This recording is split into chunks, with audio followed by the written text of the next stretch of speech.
magandang araw po sa inyong lahat. Finally, nabuo na po natin ang ating mga sulat na ipapadala sa iba't ibang tao, lalo na po sa ating mga politiko, sa local government officials, kasama na po ang barangay officials, at sa mga taong may malaking puso para sa pagtulong sa ating kalikasan. Ito po ay mula sa Guardians Stop Global Warming Foundation, in connection sa binubuo po na Save Our Nature's Philippines Movement. Ito po yung sulat namin sa ating Climate Change Commission Vice Chairman Honorable Heherson Alvarez. Babasahin ko po sa inyo. Sa iyo aming iginagalang na kababayan, sa nakalipas na panahon, simula nang maitatag namin ang Guardians Stop Global Warming Foundation Incorporated, ay nahikayat na po kami ng mga taong tutulong para linisin ang ating mga kailugan at iayos ang sistema ng mga basura dito sa ating bansang Pilipinas. Ngunit ang mga inisyatibong katulad nito ay nawala ng saysay. Ganun pa man, wala po sa amin ang pagdaramdam dahil noong mga panahong iyon, kami po ay hindi pa kasapi ng Department of Social Welfare and Development o DSWD, o hindi pa man lang naiisip ng mga kinauukulan na ang ahensyang ito ay maisasama o magiging kasapi sa bagong tatag na Climate Change Commission. Sa ngayon po na kami ay rehistrado na, may lisensya at karapatang humingi ng tulong sa mga kababayan nating may mabubuting kalooban para gumawa ng mga bagay na makakatulong para sa mahihirap nating kababayan at namamatay na kalikasan, ay muli naming gagawin ang mga inisyatibong katulad nito upang mapagtulungan natin ang mga problemang pangkalikasan at kahirapan dito sa ating bansang Pilipinas. At isa sa nagpalakas ng aming loob at nagbigay ng sigla ay ang pagkakasapi ng Department of Social Welfare and Development sa bagong tatag na Climate Change Commission o Republic Act 9729 noong October 23, 2009. At kami bilang kasapi ng ahensyang ito ay muli naming gagawin ang mga nabalam naming proyekto dahil sa kawalan ng pondo. At dahil sa ang una naming proyekto sa hinaharap gaya ng mga aprobadong aktibidades na pumasa sa ahensya ng DSWD, ay uunahin namin ang pangangalaga ng kalikasan at pagbuhay muli ng namamatay nating mga kailugan, at ito po ang ipinanghihingi namin ng tulong o donasyon sa inyo ngayon o maging kasapi sa aming organisasyon. Makikita po sa mga kasamang papel ang mga katibayan na simula nang kami ay maaproba ng isang ahensya ng Department of Social Welfare and Development, ay nabigyan na kami ng pahintulot na manghingi ng mga donasyon para sa ating mga namamatay na kalikasan at mga kailugan, at gayon din ang para sa mahihirap nating kababayan at kalusugan ng mamamayan. Kaya po hindi naman siguro kalabisan na kami ay kumatok sa inyong mga mabubuting puso na kami ay tulungan upang ang mga proyektong para sa ating naghihirap na bansa ay maisakatuparan. Sa paunang bahagi ng ating programa ay ang pagbibigay ng edukasyon sa lahat ng mga syudad at munisipalidad hanggang sa mga barangay kung paano natin tutulungan ang namamatay nating kalikasan at lilinisin ang mga kailugan gamit ang aming teknolohiya. Subalit dahil sa ngayon ay panahon ng pangangampanya para sa mga susunod na liderato ng ating bansa, ay uunahin na po namin ang mga opisyales ng barangay sa inyong mga lugar, at ito po yung mga barangay na nasa tabi ng mga kailugan. Gumawa na ho kami ng programa para sa kanila, at ito ay para sa 2 araw na seminar na may titulo na Global Warming Awareness Program for Region 3 and NCR.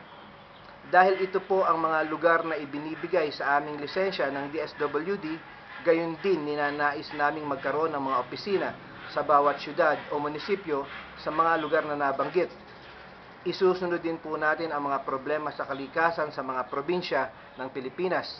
Uunahin lang po muna namin ang May Kawayan City, gayon din ang sa Tondo, Manila at Las Piñas City.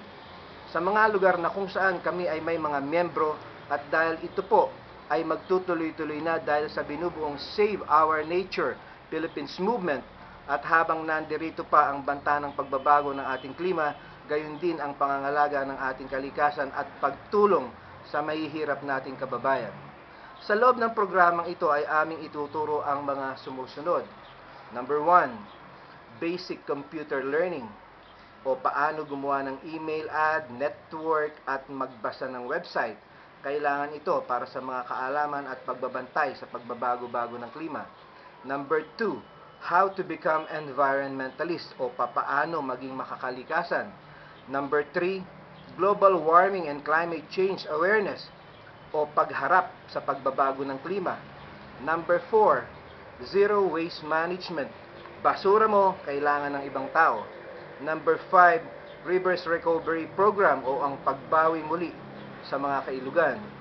Number 6, humanitarian care, pagtulong sa mga kapuspalad. Number 7, disaster risk awareness, paghanda sa mga kalamidad. Number 8, organic farming, pagtatanim at paghahayupan na hindi gumagamit ng chemical.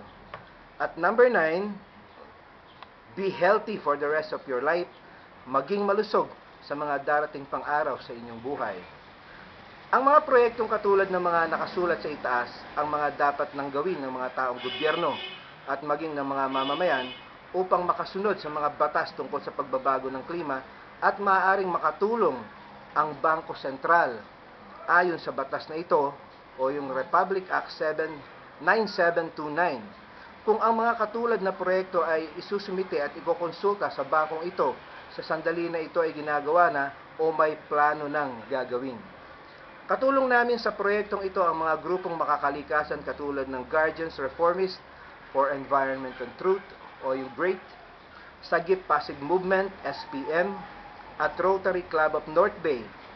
Binubuo na din namin kasalukuyan ang Save Our Nature Philippines Movement, ang grupo ng mga grupong makakalikasan at mayroon ding mga makakalikasan grupo ang laang tumulong sa amin para magbigay ng mga paliwanag para sa pagbuhay muli ng ating mga namamatay na kailugan at kalikasan sa mga araw ng seminar. Ginagawa na namin ang mga pagtuturong katulad nito sa mga nakalipas na araw. Makikita niyo po yan sa ating youtube.com/or Save Our Nature Philippines Movement o kaya sa aming website. Sa mga lugar ng mahihirap nating kababayan, ngunit sa pagkakataong ito, ang mga pagtuturo ay gagawin namin sa isang silid-aralan na aming inihahandang kasalukuyan. At sa mga dahilang ang mga opisyales ng barangay ay ang dapat unang makaalam ng mga problema ng kalikasan at ng mahihirap nilang mga kababayan sa kanilang nasasakupan, sa kadahilanang ito ay kanilang trabaho. At kailangan din naman na sila naman ang magtuturo sa kanilang mga nasasakupan sa sandali na sila ay makatapos ng seminar. Uunahin lang po muna natin ang mga barangay dahil ito ang nasasaad sa batas ng Climate Change Commission.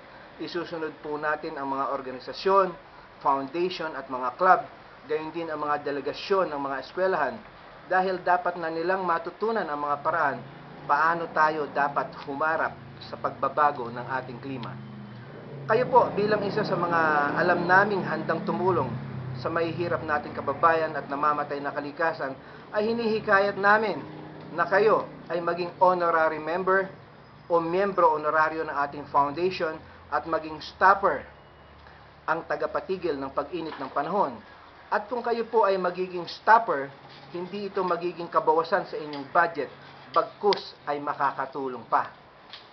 Ano-ano ba ang napapala o magiging benepisyo ng isang honorary member kung sakaling sila ay maging stopper?